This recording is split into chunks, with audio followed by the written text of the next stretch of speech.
Vote পরবর্তী হিংসা অব্যাহত বীরভূমে। এবার বিজেপির সমর্থকের রান্নাঘরে আগুন লাগিয়ে দেওয়ার অভিযোগ কাঠগড়ায় ওই ওয়ার্ডের কাউন্সিলর ওমর শেখ। গতকাল বীরভূমের একাধিক জায়গায় আক্রান্তের অভিযোগ তোলে বিজেপি কর্মীরা এবং তৃণমূলের বিরুদ্ধে সরব হয়ে ওঠে বিজেপি।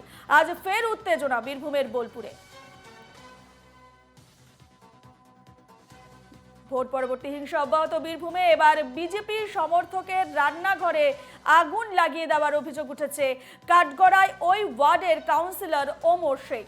গতকাল বীরভূমের একাধিক জায়গায় আক্রান্তের অভিযোগ তোলে বিজেপি কর্মীরা, তৃণমূলের বিরুদ্ধে সরব হয়ে ওঠে বিজেপি এবং আজ ফের উত্তেজনা বীরভূমের বোলপুরে।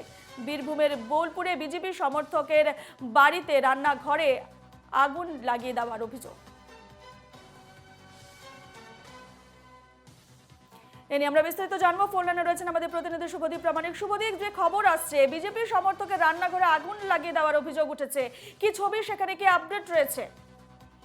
রূপা, তোমাকে বলে রাখবো যে গতকালকে রাত্রে কিন্তু যেই বিজেপির কর্মী 15 নম্বর ওয়ার্ডের, তিনি বুথ এজেন্ট ছিলেন ভোটের দিন, শম্ভু বারুই, তার বাড়িতে গিয়ে কিন্তু হুমকি দেওয়ার অভিযোগ স্থানীয় তৃণমূলের যে কাউন্সিলর ওমর শেখ ও তার অনুগামীদের বিরুদ্ধে। এবং তারপরে গতকালকে রাত্রে তার বাড়ির যে রান্নাঘর, সেই রান্নাঘরে কিন্তু আগুন লাগিয়ে দেওয়ার ঘটনা ঘটে।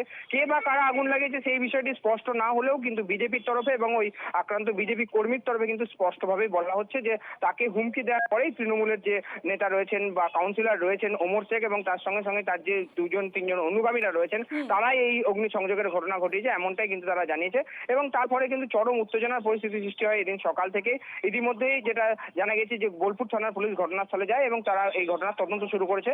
অন্যদিকে স্বাভাবিকভাবেই কিন্তু তৃণমূল তার বিরুদ্ধে ওঠা অভিযোগ অস্বীকার করে জানিয়েছে যে তারা এই ধরনের কোনো ঘটনা ঘটায়নি। অর্থাৎ যে তৃণমূলের কাউন্সিলর 15 নম্বর ওয়ার্ডের বোলপুর পুরসভার ওমর শেখ, তিনি দাবি করেছেন যে ওই ব্যক্তি সম্পূর্ণভাবে মিথ্যা কথা বলছেন, কারণ তার বাড়ির পাশেই কিছুদিন আগেও আগুন লেগেছিল এবং এই ঘটনা সে একদম পরিকল্পিতভাবে তৃণমূলকে অপমান করার জন্যই ঘটিয়েছে এবং এই অভিযোগ করছে। প্রশাসনের তরফ থেকে কি পদক্ষেপ নেওয়া হয়েছে পুরো গোটা বিষয় নিয়ে? কি তদন্ত কত দূর এগোলো?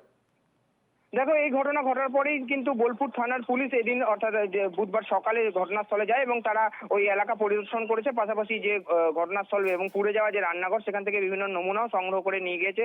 কিভাবে আগুন লেগেছে, কেউ লাগিয়ে দিয়েছে নাকি অন্য কোনো ভাবে শর্ট সার্কিট থেকে আগুন লেগেছে, সেই বিষয়গুলো কিন্তু জানার চেষ্টা করছে। শুভদীপ, তুমি আমাদের সঙ্গে থাকো। এই মুহূর্তে দর্শকদের শোনাবো বিজেপি এবং তৃণমূলের তরফ থেকে কি প্রতিক্রিয়া জানিয়েছে। ঘটনা গতকাল রাত 12টা 10 নাগাদ আমার বাড়িতে 5 জন আসে। 5 জন এসে আমাকে হুমকি দেওয়া হয় যে এখানে বিজেপি করা যাবে না, মেরে ফেলবে, ভেঙে ফেলবে, চশমা ভেঙে খেলা করবে, ঠিক আছে, এরকম শব্দ ব্যবহার করা হয়েছে। তারপরে তারা এখান থেকে চলে যায় 12:30 নাগাদ। 12:30 নাগাদ চলে যায়। তারপরে আমরা যদি শুয়ে পড়ি, 2টো নাগাদ আগুনের আওয়াজ পেয়ে লোকজনকে ডাকি, আগুন নেভানো হয়। যথারীতি আগুন নেভাতো তারা এসেছিলো। তখন তারা এসে বলছে রাজনৈতিক চক্রান্ত, নিজের আগুন ধরিয়ে আমাদের নামে বদনাম করা হচ্ছে। যে 5 জন এসেছিলো তাদের মধ্যে রাজা রয়েছে, যার ভালো নাম বিশ্বজিৎ সিংহ রায়, আর ওই যে পিয়াল শেখ, এই দুজনকে আমি ভালোভাবে চিনি। এটা কি কোনো দল করে? অবশ্যই এরা হচ্ছে তৃণমূল আশ্রিত দুষ্কৃতী। হাসির মতো কথা। এই ধরনের তো আমরা তো অনেকদিন ধরে এখানে আছি, এই ধরনের তো কোনোদিন কোনো আপত্তিকর ঘটনা আমরা দেখিনি। আর এখানে আমরা সবাই মিলেমিশে থাকি, আমাদের একসঙ্গে থাকি। আপনার প্রীতমকে জিজ্ঞেস করতে পারেন, আমরা একসঙ্গে বসে টিফিন খাওয়া দাওয়া, ভোট কি সুন্দরভাবে হলো। আর এই ধরনের কাজ করতে যাবোই বা কেন আমরা? আর আপনি যে আমার নামে অভিযোগ করছে তাকে আপনি জিজ্ঞেস করুন সেই লোকটি আশেপাশে কেমন। সে সকাল থেকে রাত অব্দি মদ্যপান করে ঘুরে বেড়ায়। বিজেপি নেতা রাহুল সিনহাকে রাহুল বাবু এনকেটিভি বাংলার স্বাগত। রাহুল বাবু, ভোটের পর বীরভূমের বোলপুরে এবার বিজেপি সমর্থকের রান্নাঘরে আগুন লাগিয়ে দেওয়ার অভিযোগ উঠেছে, কি বলবেন? হ্যাঁ, বিষয় হচ্ছে যত বুঝতে পারছে তৃণমূল কংগ্রেস পায়ের তলা থেকে মাটি সরে যাচ্ছে। বোলপুরে তো হার নিশ্চিত, বাকি জায়গাতেও হার নিশ্চিত হবে। আর এটা বুঝতে পেরেই এখন একটা আতঙ্কের পরিবেশ তৈরি করবার চেষ্টা করছে। এই আতঙ্কের পরিবেশ তৈরি করে স্বাভাবিকভাবে বিজেপি কার্যকর্তা এবং জনগণকে ভয় দেখানোর কাজ করছে। ইলেকশন কমিশনের কাছে আমরা আবেদন করব অবিলম্বে কঠোর এবং দৃষ্টান্তমূলক শাস্তি ব্যবস্থা তারা করুক, নইলে এই দাবানল অন্য জায়গায় ছড়িয়ে পড়ার সম্ভাবনা থেকেই যায়। তার কারণ অতীত অভিজ্ঞতা থেকে এটা পরিষ্কার দেখা যাচ্ছে, হিংসাই হচ্ছে তৃণমূলের একমাত্র উপায়। বেশ, ধন্যবাদ আপনাকে রাহুল বাবু। আমাদের সঙ্গে ছিলেন ফোন লাইনে বিজেপি নেতা রাহুল সিনহা। আমাদের সঙ্গে রয়েছেন, আমাদের ফোন লাইনে রয়েছেন আমাদের প্রতিনিধি শুভদীপ। শুভদীপ, তুমি যেমনটা জানাচ্ছিলে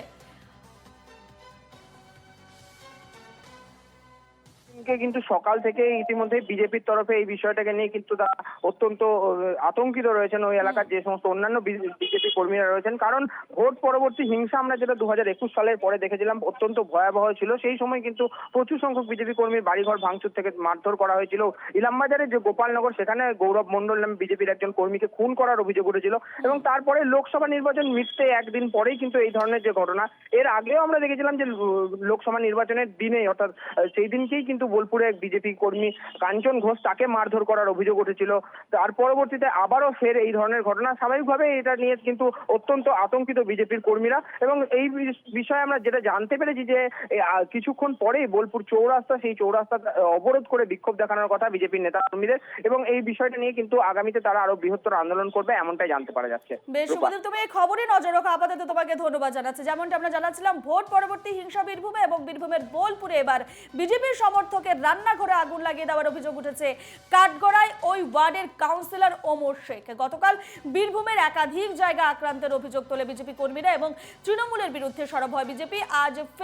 আজ ফের উত্তেজনা বীরভূমের বোলপুরে।